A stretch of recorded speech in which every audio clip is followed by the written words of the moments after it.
The night smelled like rain and regret. I had been running on 3 hours of sleep and cold coffee for the past 2 days.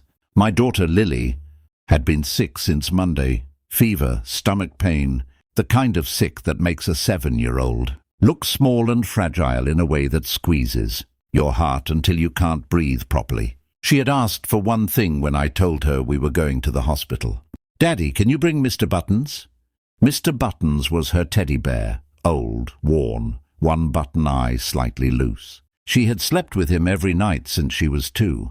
I had driven back home just to get him, because there was nothing I wouldn't do for that little girl. Nothing. That word carried a weight I had been living with for 4 years. Lily was settled in her room, pediatric ward, 2nd floor. The doctors had given her something for the pain, and she had fallen asleep within minutes. Mr. Buttons tucked under her arm, her small chest rising and falling in a steady, peaceful rhythm. I sat beside her for a long time, just watching her breathe, just being grateful. Around midnight, a nurse suggested I get some air or grab something from the vending machine down the hall. I kissed Lily's forehead, told her sleeping self that I'd be right back, and stepped out. I got my coffee, terrible as hospital coffee always is, and started walking back. That's when I took the wrong turn. 3rd floor, East Wing, room 318. I pushed the door open without thinking, the way you do when your mind is somewhere else entirely, when exhaustion has blurred the edges of everything. And I stopped. This was not Lily's room.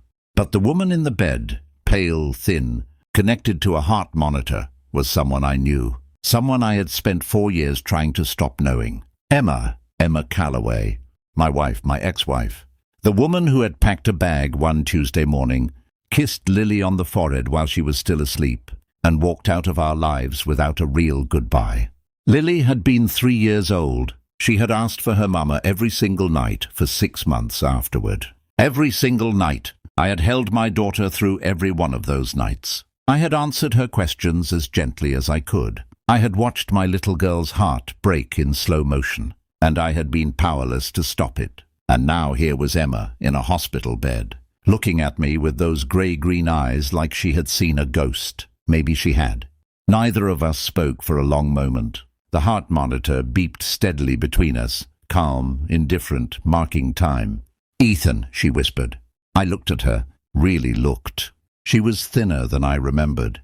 Her hair was shorter. There were shadows under her eyes that hadn't been there before. She looked tired in a deep, permanent way, the kind of tired that sleep doesn't fix. "What are you doing here?" she asked. "Wrong room," I said. My voice came out flat. "Lily is downstairs. She's sick." Something moved across Emma's face, pain, sharp and immediate. "Is she okay?" "She will be. I should have left. I knew I should have left." "What happened to you?" She looked down at her hands. "Heart condition. They diagnosed it 8 months ago." She paused. "It's serious but manageable. For now." I stood in the doorway, one hand still on the doorframe.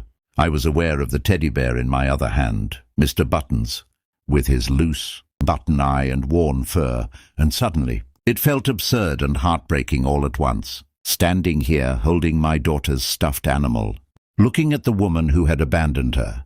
Then I looked down at the bear, and something in me made a decision before my mind caught up. I walked into the room. I crossed to her bed, and I held out Mr. Buttons. Emma stared at the bear, her lips parted. Her eyes filled immediately, the way they always had, fast and unguarded. Emma had never been able to hide when something hit her. "Ethan." "She still sleeps with him every night," I said quietly. She named him herself. "You were there when she picked him out, do you remember? At that little toy store on Maple Street. She was 18 months old, and she walked straight to him like she already knew." Emma's hand came up slowly and touched the bear's worn ear. A tear slid down her cheek. "I remember," she whispered. I pulled the chair beside her bed and sat down.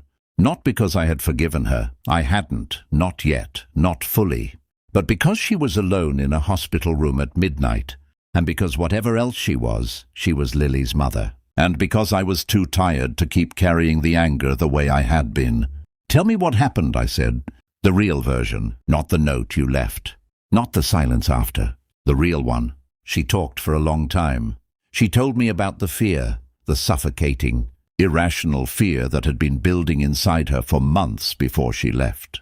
She had grown up watching her own mother disappear into a marriage, lose herself completely, become invisible. She had been terrified the same thing was happening to her. She had loved us. She said this clearly, firmly, looking straight at me. She had loved us so much that it scared her. And instead of talking to me, instead of asking for help, she had run. "I know that doesn't make it okay," she said. "I know there is nothing I can say that makes what I did to Lily okay. I have lived with that every single day, every birthday I missed. Her voice broke. She pressed her hand to her mouth for a moment. I almost called 100 times. I almost came back 100 times. But you didn't," I said. "No," she wiped her eyes. "I didn't, and I have no excuse for that. Only regret." The room was quiet. Outside, the city hummed its low nighttime hum. "She asks about you sometimes," I said finally. "Less than she used to. But sometimes." Emma closed her eyes. "What do you tell her?" "I tell her that her mom loved her, that people sometimes get lost, and it isn't the child's fault." I exhaled. I don't know if that's the right thing to say. I just know I don't want her growing up thinking she wasn't enough. "She was always enough," Emma said fiercely, tears running freely now. "She was everything. She is everything." I looked at the teddy bear still resting on the edge of the bed between us. "Then maybe," I said slowly, "it's time she heard that from you." I didn't promise her anything that night. I want to be clear about that. I didn't tell her everything was forgiven. I didn't tell her we could go back to what we were. I didn't make it easy or simple, because it wasn't easy or simple, and pretending otherwise would have been a lie. But I gave her my number before I left, and I told her that when Lily was feeling better, when the time was right, when I decided the time was right, I would think about whether a visit was possible. Emma held that possibility like it was the most fragile thing she had ever been handed. "Thank you," she said quietly, "for coming in, even by accident." I looked at her one last time. Then I looked at Mr. Buttons, and I picked him up gently. "Get some rest," I said. "Focus on getting better." She texted 2 weeks later, "How is Lily? How are you?" I waited a day before I responded. Not out of cruelty, out of honesty. I needed to be sure. Then I wrote back, "She's good," back to her usual chaos. She drew a picture of our dog yesterday and called it a horse. I think she might be an artist. Sarah responded with a laughing emoji, and then, "She gets that from you. You once drew me a map to a restaurant, and I ended up at a parking garage." I laughed, actually laughed, alone in my kitchen at 9 p.m. It went from there, slowly, carefully, with a lot of honest conversations and a few difficult ones. 3 months later, I told Lily that her mom was back in town and wanted to see her, only if Lily wanted to. I gave her all the power. She was 7, but she was wise in the way that children who have been through hard things sometimes are. She was quiet for a long time. Then she said, "Does she know about Mr. Buttons?" "She does," I said. Lily nodded seriously. "Okay, she can come." The first meeting was short. Emma sat across from Lily at our kitchen table, visibly terrified in a way I had never seen her before, and I had seen Emma in a lot of situations. Lily studied her with those serious dark eyes. Then Lily pushed Mr. Buttons across the table toward her mother. "You can hold him," she said, "if you want." Emma looked at the bear, then at her daughter, and completely fell apart, quietly, with both hands over her face, shoulders shaking. Lily looked at me. I nodded gently, and my 7-year-old daughter climbed off her chair, walked around the table and hugged her mother. I had to leave the room for a minute after that. It took time, real time. Healing never moves as fast as you want it to. But we moved forward, slowly, honestly, on Lily's terms and mine. Emma showed up consistently. She earned back trust the only way trust can ever really be earned. Day after day, choice after choice, without excuses. A year later, on a quiet Sunday morning while Lily was watching cartoons in the next room, Emma looked at me over her coffee cup and said, "I know I don't deserve to ask for this, but I love you." I never stopped, and I'm not running anymore. I looked at her for a long time. Then I said, "I know," and I reached across the table and took her hand.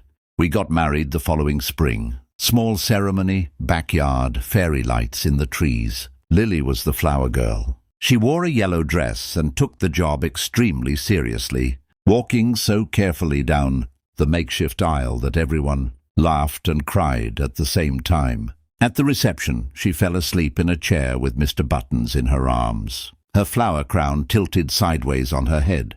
I stood there looking at her, at my daughter, at my wife talking and laughing nearby.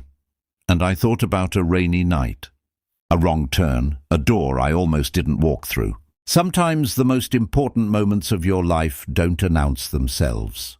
They just appear quietly, unexpectedly, on the other side of a wrong door. Some people leave not because they stopped loving you, but because they were too afraid of how much they did. And some stories don't end with goodbye. They just take a longer road home. If someone is fighting to come back, and if your heart still has room, sometimes the bravest thing you can do is leave that door open. Not for them, but for the life that's waiting on the other side.